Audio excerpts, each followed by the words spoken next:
Baik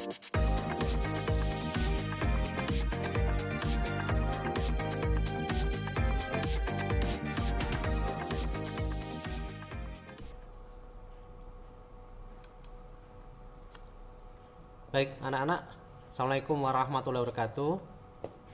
Kita lanjutkan untuk materi lookup ya.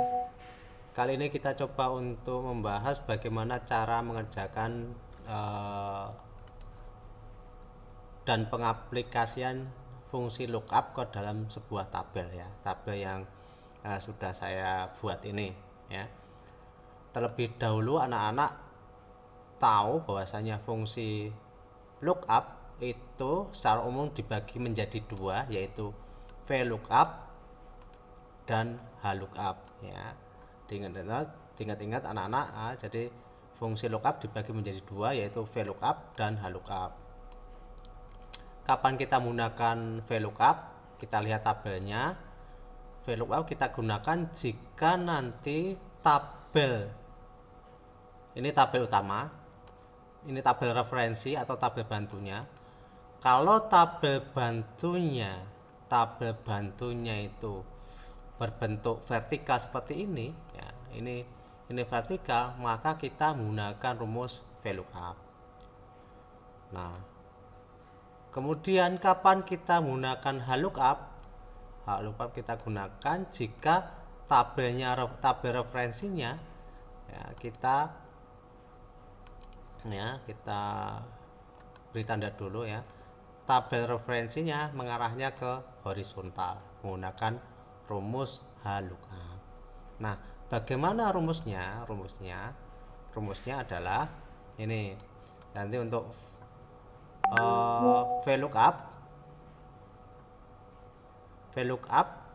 sama dengan dulu VLOOKUP, lookup value, tabel array, dan kolom indeks ya.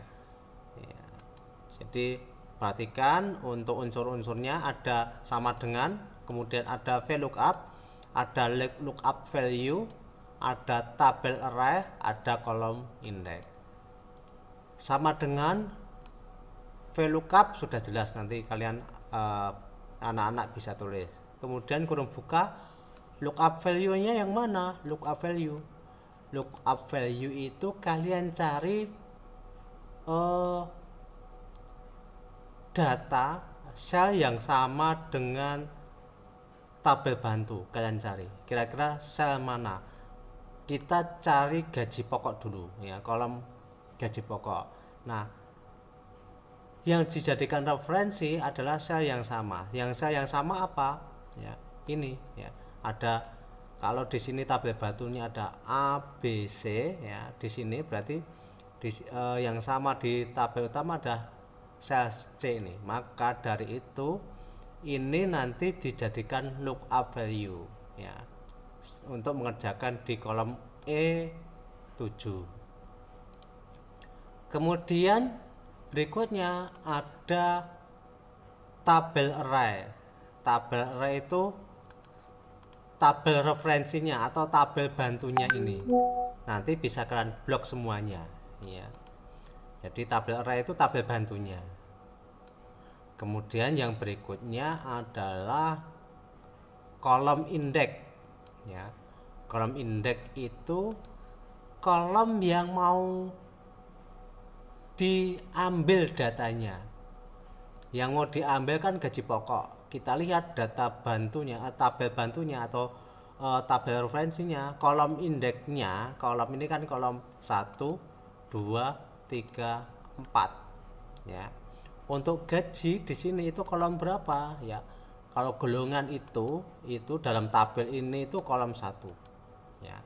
Berarti untuk gaji itu berarti kolom 2. Berarti nanti kolom indeksnya adalah kolom 2. Nah, bagaimana cara penulisannya? Berarti sama dengan ya, saya perbesar dulu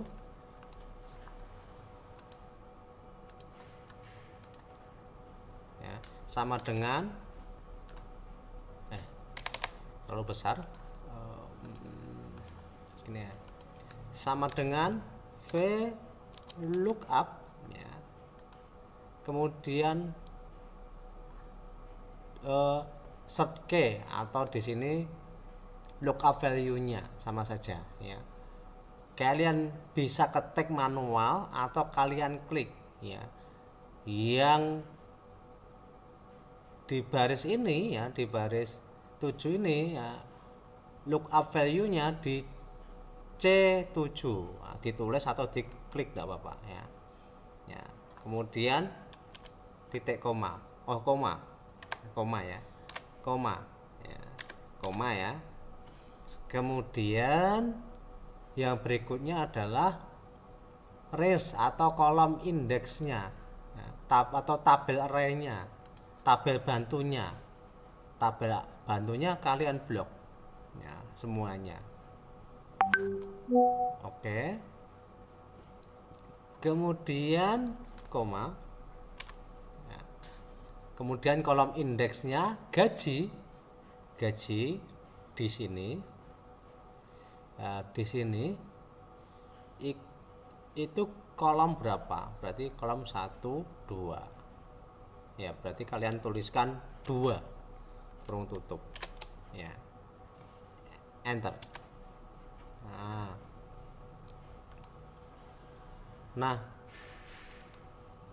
harusnya saya drag ke bawah benar, cuma terjadi kesalahan, harus diberi nilai absolut, diberi tanda dolar. Mana yang diberi tanda dolar? Yaitu di kolom indeksnya ya. Ya, klik di kolom indeksnya ini ya. Tekan F4, tekan tombol F4 ya, supaya ada tanda dolarnya seperti ini ya. Saya ulang, diklik kolom indeksnya, kemudian tekan tombol F4 di keyboard, kemudian enter ya. Ya, kemudian kalau seperti ini oke. Nah kita cek 1C itu gajinya berapa? 1 juta, betul. 1B gajinya berapa? 800 ya. 1A gajinya 600 ya. Seperti itu ya caranya kurang lebih. Nah anak-anak nanti tugasnya adalah mengerjakan untuk fungsi lookup-nya itu kalian kerjakan ya di kolom tunjangan sama transportasi menggunakan fungsi VLOOKUP ya. Tunjangan dan transportasi ya, menggunakan fungsi VLOOKUP. Kemudian untuk kolom pajak itu kalian gunakan fungsi HLOOKUP, caranya sama. Nah untuk total gaji dan gaji bersih silahkan anak-anak berpikir menggunakan logika anak-anak dengan kasus seperti itu. Tabel yang ada kira-kira mencari total gaji dan gaji bersih itu caranya seperti apa. Oke, seperti itu yang perlu saya sampaikan. Kurang lebih mohon maaf. Assalamualaikum warahmatullahi wabarakatuh.